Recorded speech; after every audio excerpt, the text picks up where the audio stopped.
Pope Francis's new autobiography has been released today. In doing so, he's become the first sitting pope in history to write a memoir. Written over 6 years, it's called Hope and was originally intended to be published after his death, but he's decided to bring it out now to coincide with the Jubilee year he's called for the Roman Catholic Church in 2025. So, at 88 years old, the Argentinian Jorge Mario Bergoglio, is that right? Yeah, really. Thank you, Christopher Howse, who's going to join us to discuss his review of the book. First thing will be how to pronounce the name, Camilla, but we've been here before. From here on in, should we just refer to him as the Pope? Yep. Yes. And he's basically told his story over 320 pages. We wondered whether the autobiography would have been better off being called Pontificating. Oh, Do you see what we've done there, Christopher? I've got it, yes. What did you make of it? Well, I was fascinated by it because he's such a puzzling character. He's been Pope since 2013, and I've been trying to make him out all that time. I suppose part of it's because he's from Argentina, and most of us aren't, and we don't quite understand what the cultural background is. And some of that does come out in this new book, which, of course, is written with somebody else, somebody called Carlo Musso, who's a publisher. And so it's not quite clear which is the Pope's own direct view and which is mediated through his ghostwriter. However, what I liked was his discussion, his description of life in Buenos Aires when he was young. They lived in a fairly leafy suburb called Flores, but the roads weren't made up. And what he brings out very strongly is the community feeling there. His family used to walk to the local football matches on Saturdays, and the flat they lived in was always full of children, visitors, family. It all made a great deal of sense to them. It all fitted together. It's partly, I think, because they were an immigrant family, that his grandparents had come from northern Italy. And it's a peculiar way of beginning a book, but what it does in the Pope's narrative is that he describes an immigrant ship coming to Argentina, and it sinks. It was the one that his parents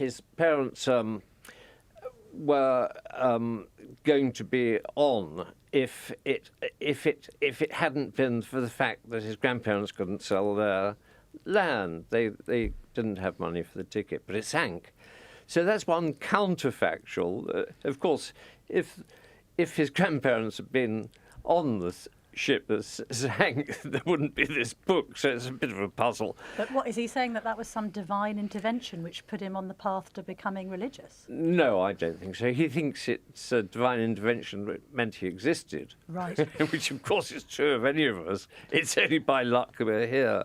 And the other peculiar thing in it is that he describes the misery of an emigrant hostel in Buenos Aires.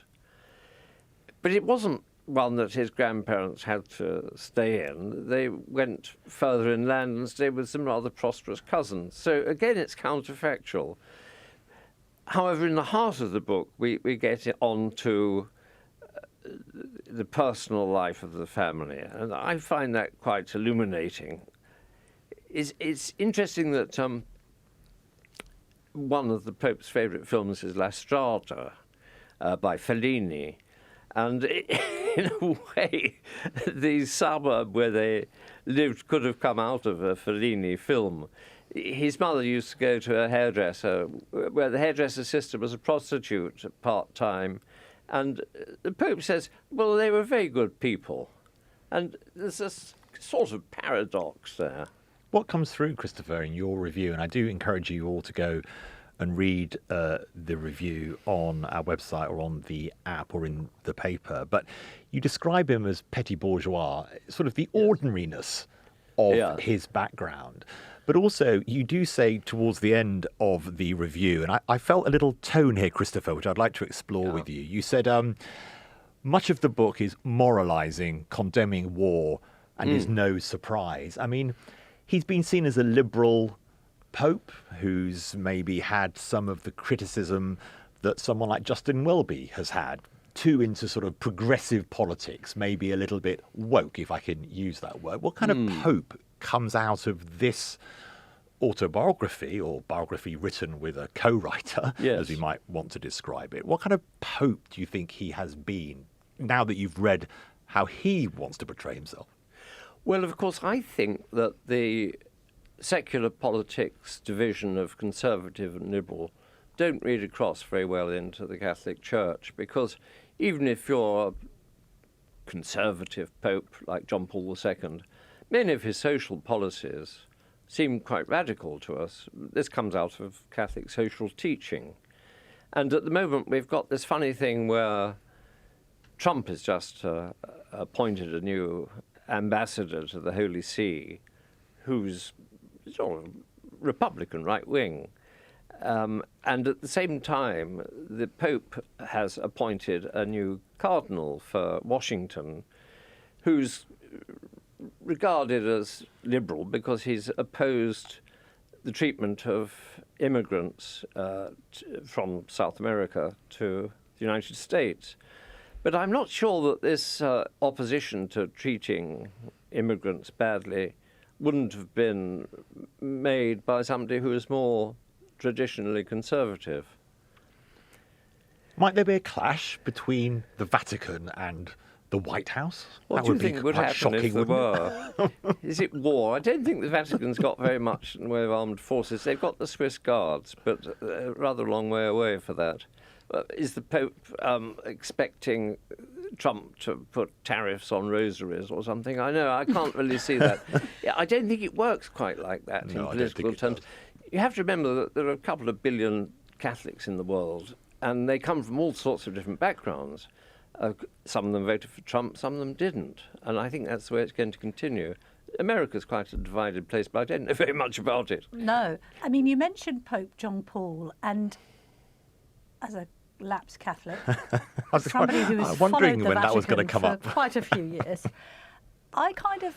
popes don't quite cut the mustard now compared to how they used to. If I think back to the icons of the late 20th century, you know, Pope John Paul was up there with Thatcher and Princess Diana and, okay, to use an example of another Catholic, Mother Teresa. They were kind of like, I felt that John Paul was sort of a superstar who has never been superseded since. I mean, would you agree with that, Christopher? He was a remarkable man. He was there at the right time. And it's no doubt that his intervention contributed to the fall of communism in Europe.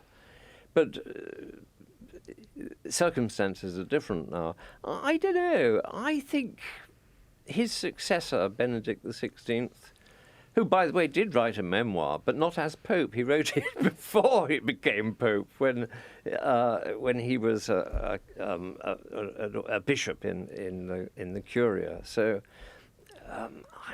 I think it would be difficult to expect anybody now to fill the same boots as Margaret Thatcher, Reagan, or John Paul II.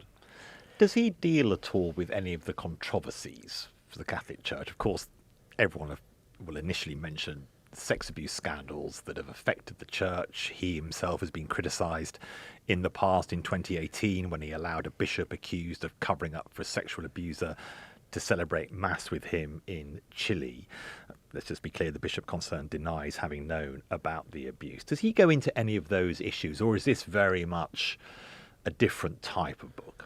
Well, he does very much deplore sexual abuse of minors and vulnerable people.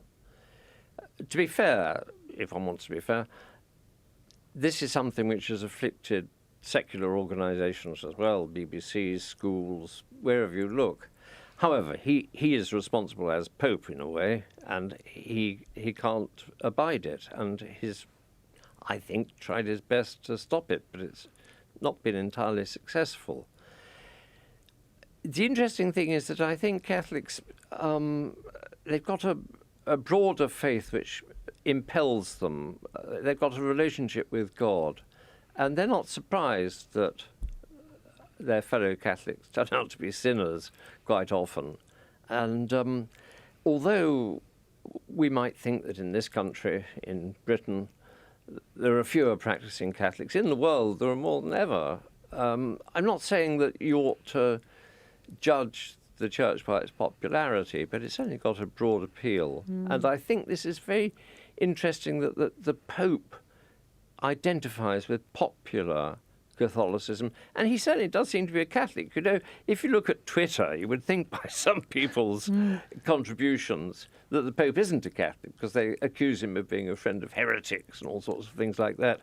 But he's just written an encyclical on the subject of the Sacred Heart, and this seems to me quite an old-fashioned devotion, and one which was rather despised by intellectuals. And yet I read it, and it's very interesting. It's about Jesus, which is really the key interest of the Catholic Church. Well, he was from the Jesuit order, wasn't he? And I think we can safely answer the questions both, is the Pope a Catholic, and indeed, does the Pope have a balcony, in the affirmative.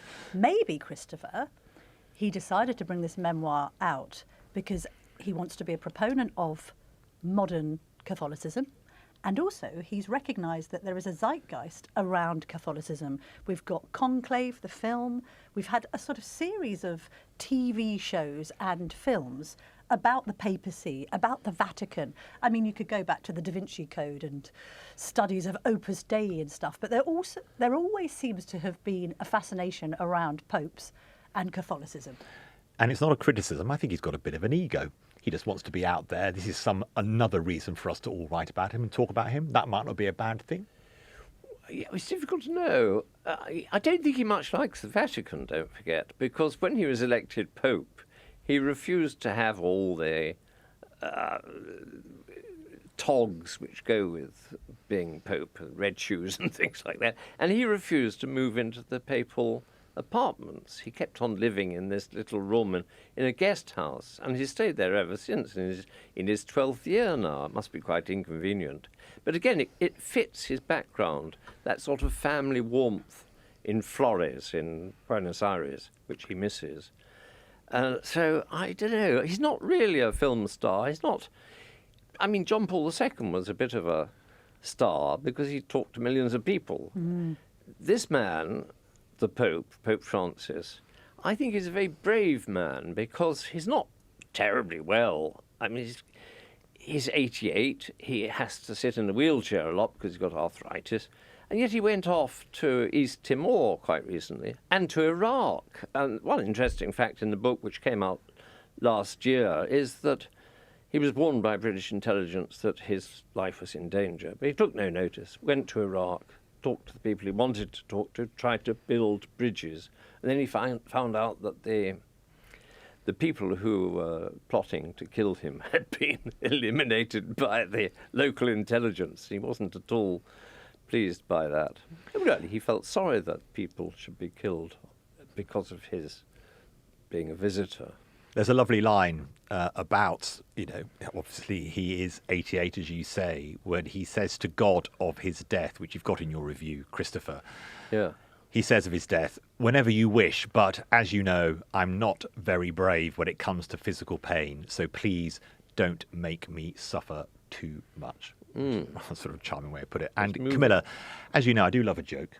And Christopher has a joke in his review from the book, which I'm now going to ask you about. And I'm just finding it now.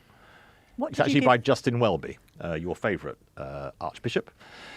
Do you know what the difference is between a liturgist? A liturgist, yes. Do you know what the difference is between a liturgist and a terrorist? No, I don't. With the terrorist, you can negotiate. Well, I don't know this all that funny. No. It didn't make me laugh.